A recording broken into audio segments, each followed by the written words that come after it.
योग की अंतिम परिणति समाधि है।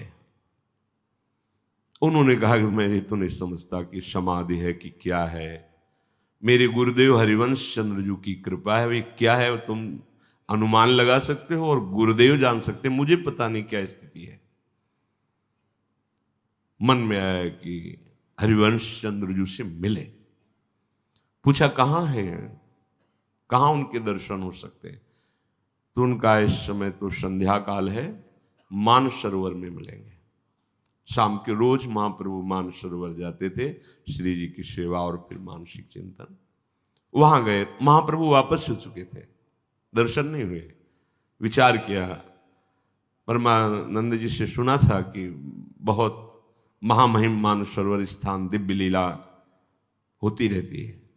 बहुत पहुंचे हुए सिद्ध महापुरुष थे प्रबोधानंद जी महाराज, बैठ गए वहां।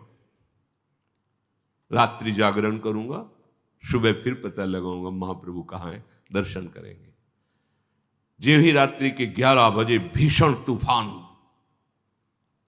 धूल भरी आंधी, कोई परिवर्तन, सिंह की दहाड़, सांप बिच्छी बड़े भयावने आसपास जंतु दिखाई देने लगे। आसन से नहीं उठे, शीतल मंद सुगंध वायु बही, नूपुरों की झनकार हुई, बेशुद्ध हो गए। आंख खुली तो देखा विश्राम घाट में। बड़ा आश्चर्य हुआ कि मैं तो मानसरोवर में था, यहां विश्राम घाट में वो कहाँ है हरिवंश। पता चला सेवा कुंज में गए। महाप्रभु को सूचना पहुंची, कोई काशी से आए हुए विद्वान सन्यासी आपके दर्शन करना। महाप्रभु श्री जी का माला प्रसाद लेकर संत आए। उनका प्रभु अब मत चलिए, अब मत चलिए, ये चरणों में। पहला तो प्रश्न यह है कि मानसरोवर में और फिर विश्राम, ऐसा क्यों?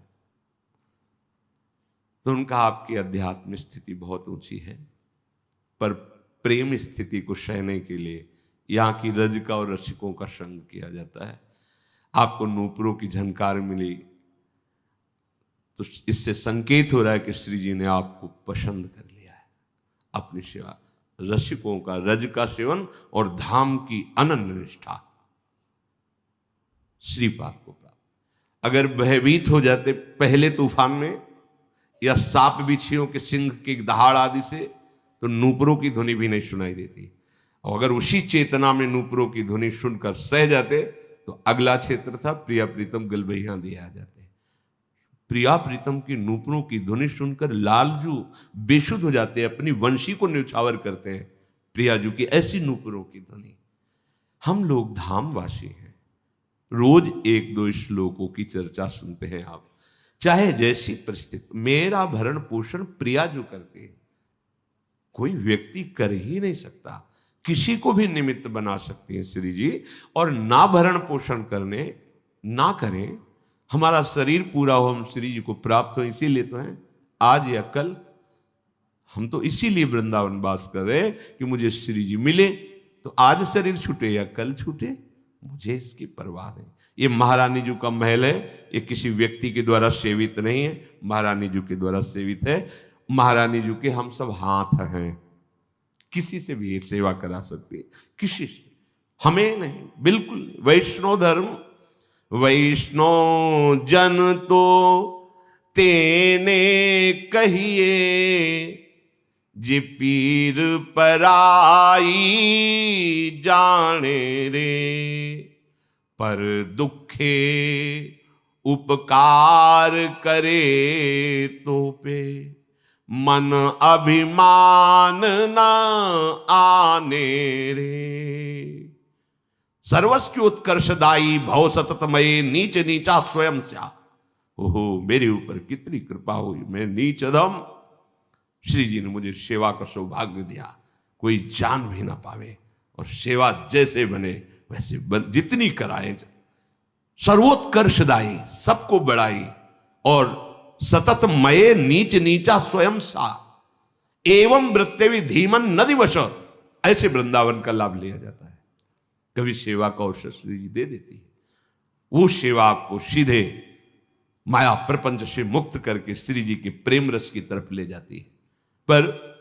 पर दुखे, जो बाहर दुख का नाटक करके मुझे सेवा का अवसर प्रभु दे रहे, वो किस लिए? मेरे दुख नष्ट करने के लिए, मुझे पावन करने के लिए।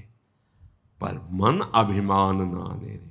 अभिमान का परिचय दूसरे में दोष दर्शन, ये गुणाभिमान से ही होता है। सब में मेरे प्रियालाल विराजमान है, उनको उस तरह प्रेरणा की, मुझे इस तरह प्रेरणा की। हम सब हैं तो उनके यंत्र।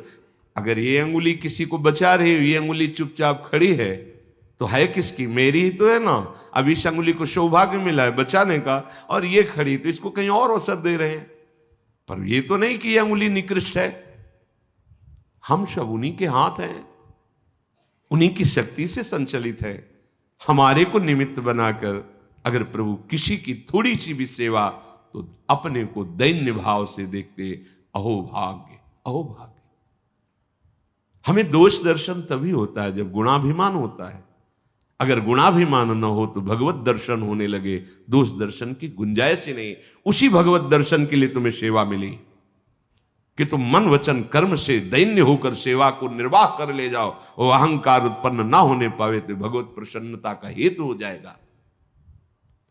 सकल लोक मान सहुने बंदे,